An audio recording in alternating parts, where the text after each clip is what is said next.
Hi guys, welcome back to another video. Today we're reacting to Banban Should you Chronicles be Ep4, unfortunate The enough to Secrets find of Bitter yourself Giggle. within the lower levels of Banban's kindergarten, you might find yourself facing a very strange sight. An underground kingdom lit by the colorful hues of the giant mushrooms that populate the area. Ruling over this kingdom is a giant kangaroo queen, protected and served by a few incredibly loyal residents. And among these residents is one that has gone through so many changes during development, and also perhaps one of Garden of Banban's most iconic characters. Not really, it's these The mutants. name of that resident is Blitzercup. Or at least that's what the game files may lead you to believe. No. The name of this resident is Bitter Titter. Or at least that's what he was originally going to be called before his name was changed for one last time to, drumroll please, Bitter Giggle. The Garden of Banban cast each have their own detailed story and personality, and that's what makes Garden of Banban unique. Join me on the 4th episode of the Banban Chronicles, narrated by me, Ty Coker, the voice actor of the character that the episode revolves around, Bitter Giggle. A series where we dedicate each episode to discussing the history and secrets of a member of the Garden of Banban cast.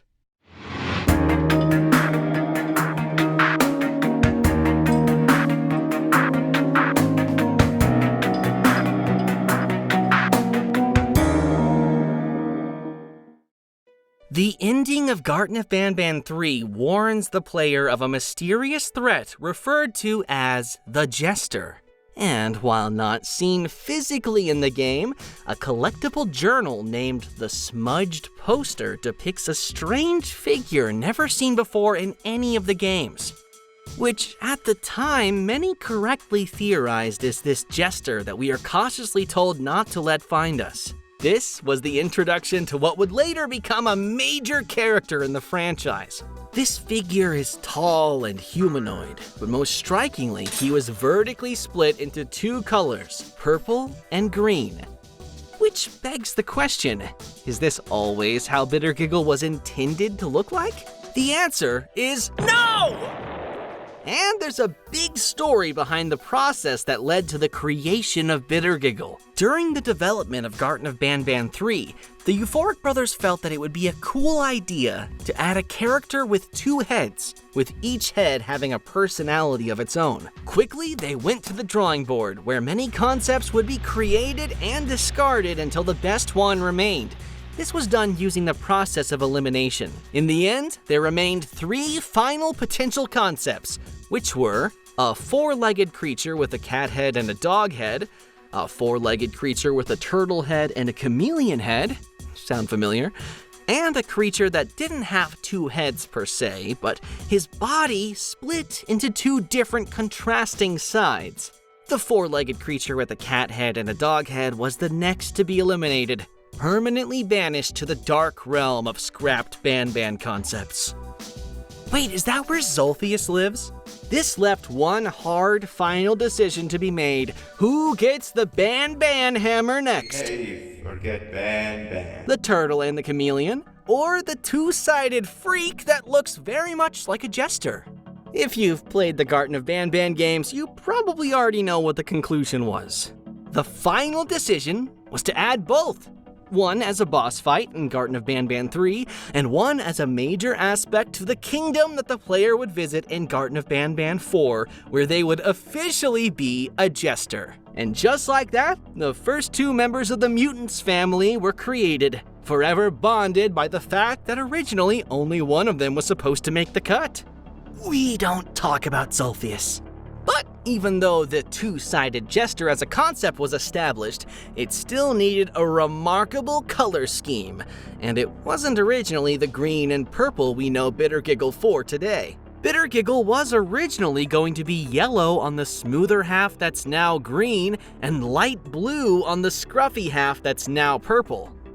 A color scheme that was recycled and applied to one of the experimental jesters in Garden of Banban 4, Speaking of the experimental jesters, they weren't originally called experimental jester.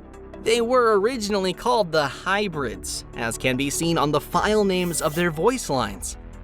But this is far from the only Bitter Giggle related content found in the game files that wasn't shared publicly. Did you know that as of Garten of Banban 0, Bitter Giggle by far and large has the highest amount of unused voice lines, spanning from his debut in Garten of Banban 4 all the way to Garten of Banban 0? This is, in part, thanks to the great amount of unused laughs that never made it into the games. Take a listen to a few of them.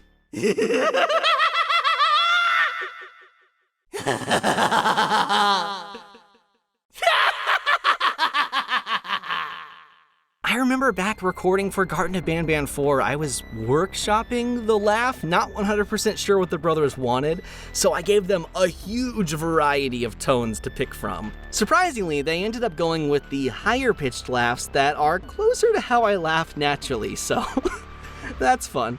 In terms of actual voice lines where words are spoken, Bitter Giggle doesn't fall short either. In Garten of Banban 6, Bitter Giggle has 2 unused voice lines. Take a listen. Let's go! This is our only chance! Let's do this! I'll fix the levers down here, you cover me from up there!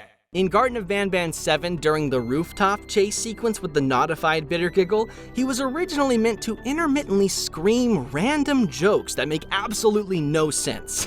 Take a listen. What did the sheep say? A car!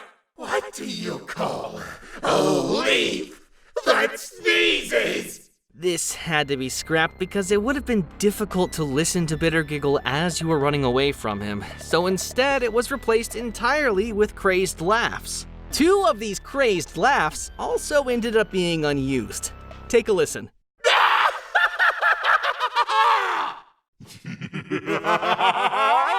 And these are far from the only unused content related to Bitter Giggle.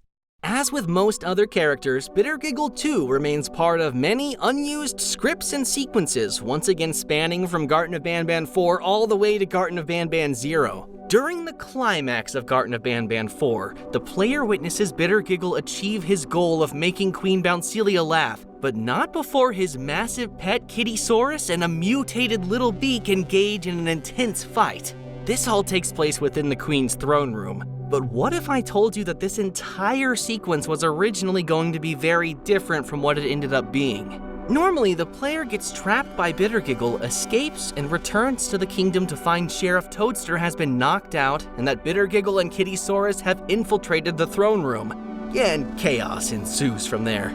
In the original version of the script, the player would return to the kingdom after escaping Bitter Giggle's entrapment to find the entire kingdom in shambles. Glancing upwards, the player would see Sheriff Toadster and Little Beak hiding on an elevated platform, warning the player that Bitter Giggle and his army have made their way into the kingdom. This army that they mentioned would have consisted of both Kittysaurus and Kamataki and Tamataki, instead of just Kittysaurus as it is in the final version. Bitter Giggle, Kittysaurus, and Kamataki and Tamataki would then notice the player, the Sheriff, and Little Beak, and Kamataki and Tamataki would shoot their projectiles at Little Beak, causing the poor bird to, once again, fall into the Givanium barrel. It would then emerge as the mutated Little Beak, and would engage in a similar fight with both Kamataki and Tamataki and Kittysaurus. The Queen would then exit her throne room to check out the loud noise, only for Bitter Giggle to climb on a higher platform, jump on her back, and scream his joke into her ear, causing her to laugh. You would then escape with Sheriff Toadster, leaving the chaos behind. This version of the script had to be altered because it felt too messy. Let us know in the comments below which version of the ending of Garten of Banban 4 you think was cooler. I like the second version better than the original. At a certain point in Garten of Banban 6, you are tasked with protecting Bitter Giggle from the naughty ones from a high platform, as he tries to fix the office door from a lower and darker part of the area. But what if I told you that this minigame was originally going to be completely different? The main thread of this sequence was originally not the naughty ones at all. Instead, it was a never-before-seen version of Sheriff Toadster, the nodified Sheriff Toadster. From the safety of the upper, more lit area, you would control a light that would keep Bittergiggle safe as long as he stays within it as he navigated below. Except the notified sheriff would eagerly wait for Bittergiggle to stray too far from the light and snatch him, and then snatch you. Before the mechanics of this minigame could be developed further, the Euphoric brothers agreed that keeping the sheriff's fate unknown following the kidnapping of Banbalina would make for a better narrative point. It would also take away much of the Naughty One's screen time, which needed to be established as a serious threat in the dark. And thus, the sequence was altered to what it is today, protecting Bittergiggle from hordes of giant leeches that despised the light. But what about scrapped sequences that are actually referenced in the game by Bittergiggle but are never shown? Well, we have the first example of that in Garten of Banban 0, where while tied to his bed, Bittergiggle mentions strong earthquakes that broke something in the room. They left me here tied to the bed, and with all these earthquakes, something broke! The tranquilizing gas is leaking! This line was in reference to a series of events that were scrapped from Garten of Banban 0, while every now and then a strong earthquake would shake everything and everyone, with characters commenting on it after it happens. These earthquakes were supposed to serve as foreshadowing for Ramamba, which would have been the source behind these earthquakes. However, since Ramamba was already contained in a cell, it would have been a little hard to believe that they can cause earthquakes that strong from that cell, so ultimately the earthquakes were scrapped altogether, leaving behind this little reference as an homage to what could have been. I'm actually recording this episode before Garten of Banban 0 drops, so this is actually the first that I've learned that the earthquakes had to be cut. So that's exciting. But wait, bear with me while I feed this hungry snake. Stay tuned for the next episode of the Banban Chronicles, where the secrets and history of another character will be revealed. Comment down below which character you want to learn more about next, and keep on Banbanning!